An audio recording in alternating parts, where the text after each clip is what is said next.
Hey everyone, alright, so just doing a little bit of an update for you. We haven't got an actual new week as such, but as we are in the final weeks of this, rather than, it's not likely that it's going to end exactly on the 42nd or whatever week, so I thought that I would update you guys on what's kind of been going on since last time we checked in. Today's Thursday. Monday was when I did the last check-in. So we are 41.4 weeks today. No, sorry, it's Friday today. So we're 41.5 weeks today, yeah. So yeah, we kind of talked about anyway that we'd seen Amy, midwife, and also had seen Chloe on Monday as well. So they both went good. We talked about that. Tuesday, because obviously baby hasn't come yet.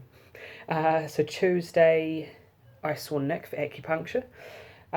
We had a really hard session. Like it was really hard. So she did Moxa on my feet, which she typically does anyway, just to help optimize baby's position. We did acupuncture on all the induction points as hard as she possibly could, in every point that she possibly could, as well as doing acupuncture on a lot of the sites that help to calm and all that sort of stuff too, because I have a bit of an issue with that. And on the points that she had done acupuncture for induction, she also set up kind of like a TENS machine, sort of like electric current, but she set them up on those points to kind of send vibrations through a little bit more specifically. So that was quite hard out in the end. I had her cranking it up as far as she possibly could go with it, which was good. I always find the sessions quite calming. And I enjoyed it, so that was really nice to catch up with her and to feel like we're actively doing something to try and get baby out. I felt extremely buggered after that, so it took me probably 3 or 4 hours to actually get my energy levels back. I felt like I needed a nap.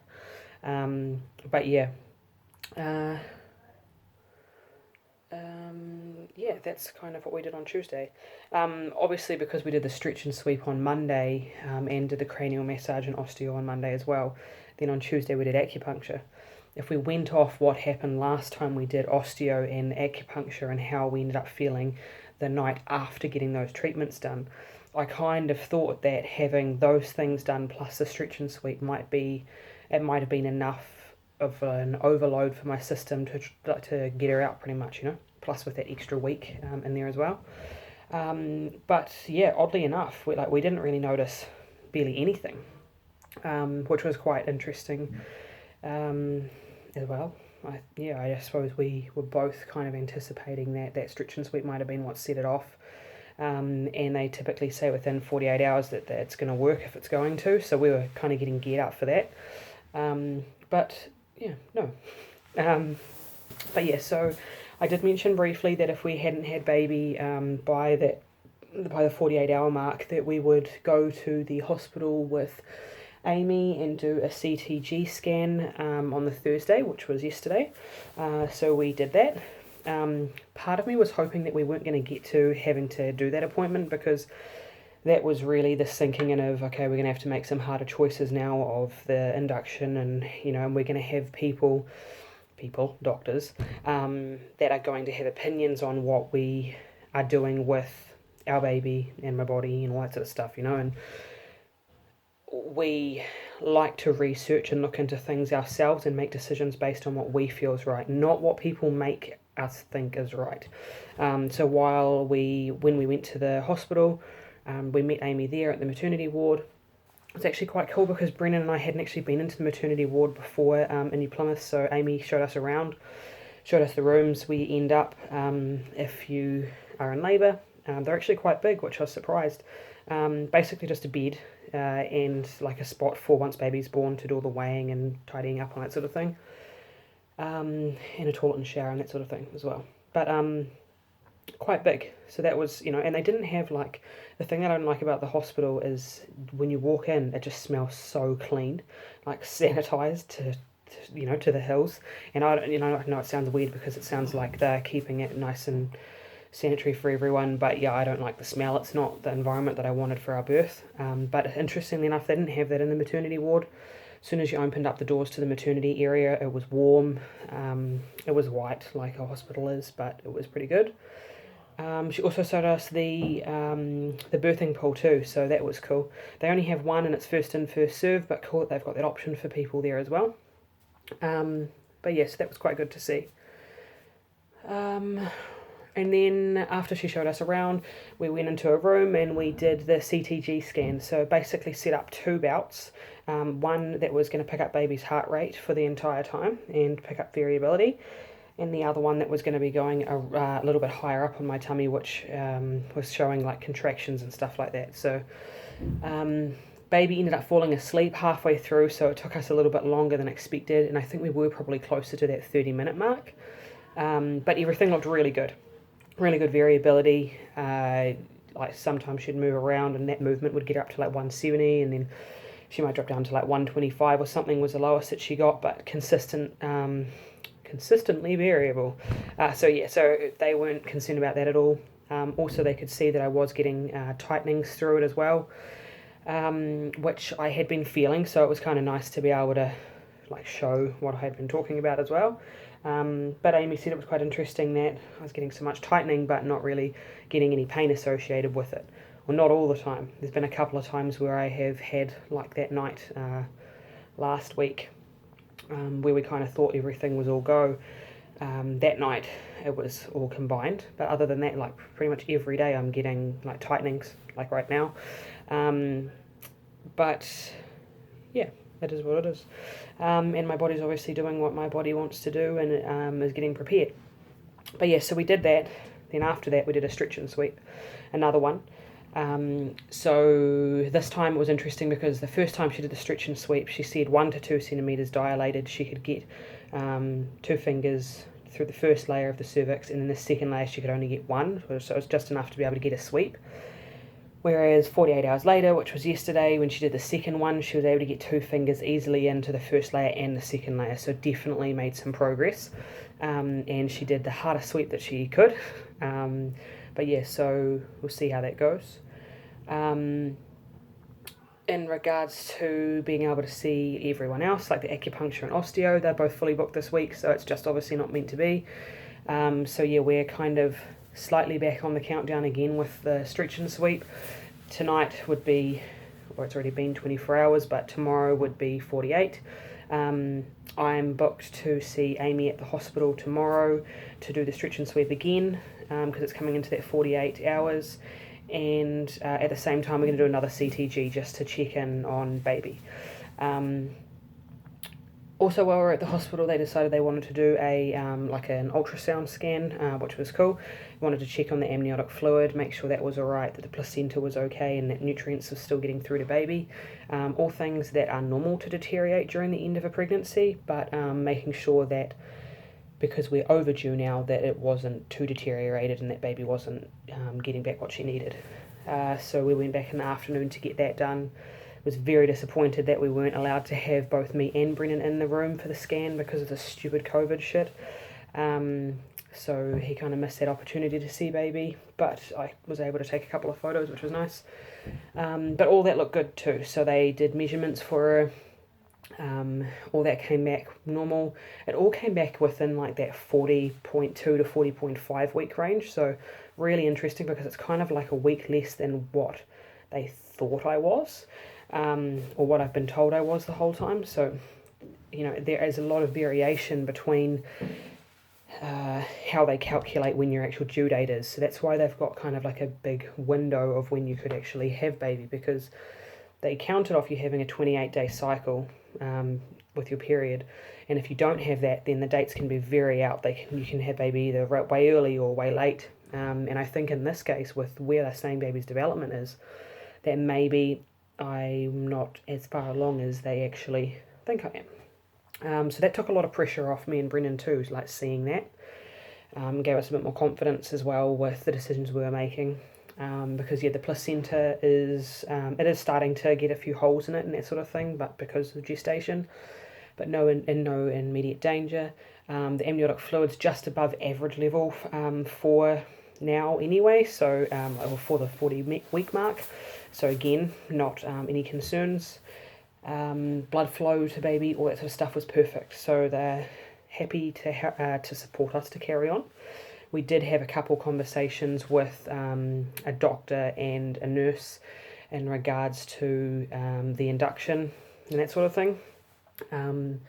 First lady was a little bit kind of pushy on getting an induction, and that it made her uncomfortable that we weren't wanting to do one straight away. But at the end of the day, it's our decision, and like history shows with our families, both sides, that 42 weeks seems to be the sweet spot. So Brendan and I both have agreed that we feel comfortable going to that 42nd week, which will be on Monday, and giving her a few days there to see if she wants to come, and then if she does, cool, but if not, we have actually booked to be induced on Thursday next week, so that'll put us at that 42.4. So we have got a line. We have got a point where Brendan and I didn't really feel comfortable going any further. We don't want to be ignorant, but at the same time we want to give baby a chance. So we were quite lucky in the respect that we managed to talk to a doctor, second person we talked to, and he said that he supported our decision, but that while we wanted to wait and have the induction booked for later next week, which they were advising against, he wanted to make it so that we came back in tomorrow, Saturday, which was 48 hours from when we first saw them, to do the CTG scan again, and then again on Tuesday before the induction, which was booked for Thursday, to do an ultrasound scan to check on baby's amniotic fluid levels and all that sort of stuff, as well as doing another CTG. So while that means a few appointments to the doctors and that sort of thing, to the hospital, we were really reassured by that, because I suppose we both had a little bit of anticipation about having to speak to the doctors, and while we are very stubborn and there was no way anyone was changing our opinion based on the research we had done ourselves, we were open and willing to listen to the information that they were going to give us, but at the same time, if there was something that they'd told us that we weren't aware of, then we would have gone away and researched it. We definitely wouldn't have panicked into an early induction, because, yeah, I think, and I feel very reassured of that, and we both do. But yeah, so it was a really positive experience, which I wasn't expecting. Part of me didn't want to get to that point where we had to have those discussions, but, we obviously had to for a reason, and I think that getting to that point was actually really good for me in particular, because I was starting to stress out a little bit about if she was okay, and if we were doing the right thing by keeping her in there, but also about the induction, because I believe my body should naturally do it.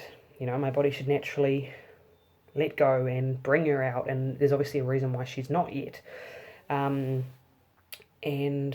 I suppose for myself, I had a fear within that, because I know that there are ideas out there that if you start with an induction, it makes you a lot more likely to have lots of other procedures throughout the labour in order to get through it, because your body hasn't naturally signalled off those responses itself, which is something that has concerned me, because I don't want her life to start like that, But yeah, so I am now at peace with that, which I think was important for me to get to that point.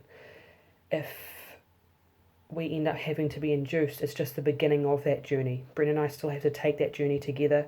We're going to try and get it so that we can have the induction started at the hospital and come home. We've been told that we're likely to be advised against it, but we should be able to sign a waiver saying that's what we've decided to do and come home. So we'll address that when we get to it, if we get to it. But yeah, I am feeling confident in our decision and all the stuff that's been going on.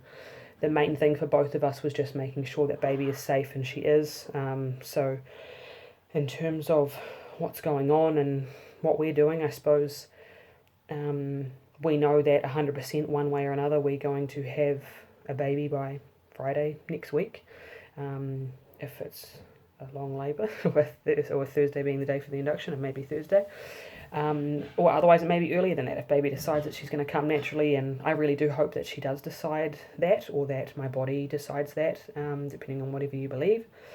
But yeah, it has taken the pressure off us, and more so it's taken the pressure off me, which has taken the pressure off us, as Brennan would probably tell you.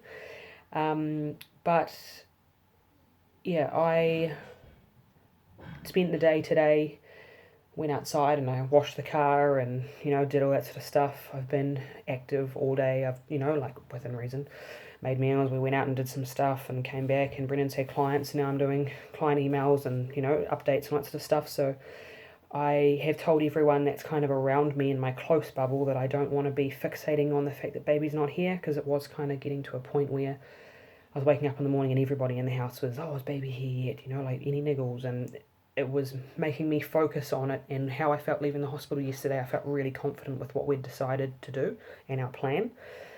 But as soon as I start fixating on the fact that she's still not here, I might start doubting that again, and I think that she needs the time to spontaneously come. We've only got, it's less than a week now, it's Friday, so we've got less than a week, and she'll either spontaneously kick it off herself or we've got a plan. And in the meantime, I would like to try and carry on with life a little bit and not focus on it too much, because I think that will help to bring her as well, because otherwise I stress too much. But yeah, so tomorrow I'll be back to the hospital with, I'm just going to go by myself because with the CTG we did the other day was fine. So I'll head up there, I'll take a book with me and I'll read that. Amy will do another stretch and sweep. And then Brennan will do a workout, and hopefully we can then go head out for dinner together. Now that this lockdown thing's down to a degree where we can actually go out, I said to him maybe it'd be nice for us to plan like a dinner out somewhere and get dressed up, and not that I'm really going to be able to wear anything other than what I'm wearing at the moment anyway, but just to be the two of us and hang out, maybe not talk about baby, we'll probably end up talking about baby, but just to actually plan something rather than just sit here waiting for her to show up all the time, because that's what it has kind of felt like for a couple of weeks now, like for all of us. But yeah, so that's the update. I will keep checking in with you guys every couple of days, but yeah, and let you know how we get on. But yeah, everything's going really well, and I suppose the thing to take away from this, anybody that is at the point that we are right now, or is even looking way ahead, like I probably would be if I had the opportunity to watch videos like these, just take time to think about everything that may happen and not stress about it. Like for me, having a plan in place has made me feel amazing. It's made me feel like even though induction's not the way we want to go, if we have to get there, it's only the start. It doesn't mean shit, really. And getting baby out is the priority at the end of the day. So if it means having to start like that, fine. I've heard that the labours can be a little bit more intense because they're brought on strongly by the hormones being put into your body. And I've said to Brendan, I preferably want to be able to stay at home for our home birth, but I don't want any pain medication. So if it ends up being harder than it's meant to be, the labour, he's just going to have to help me through it. But yeah, so just take time, and I suppose between you and your partner, and this goes for guys too, like Brennan's been so patient with me. He's listened, he's repeated conversations a million times when, even though we've just talked about it, but I need to go over it again. Like, it's that has helped to keep me together, even though a lot of the time he may think I have fallen apart again. He's what's helped me to get through it as well. So don't forget that there's two of you in there as well, because along the way there have been times where Brennan's needed me too, so just help each other, I guess. Yeah, okay, alright, I will leave it there. See you guys again soon.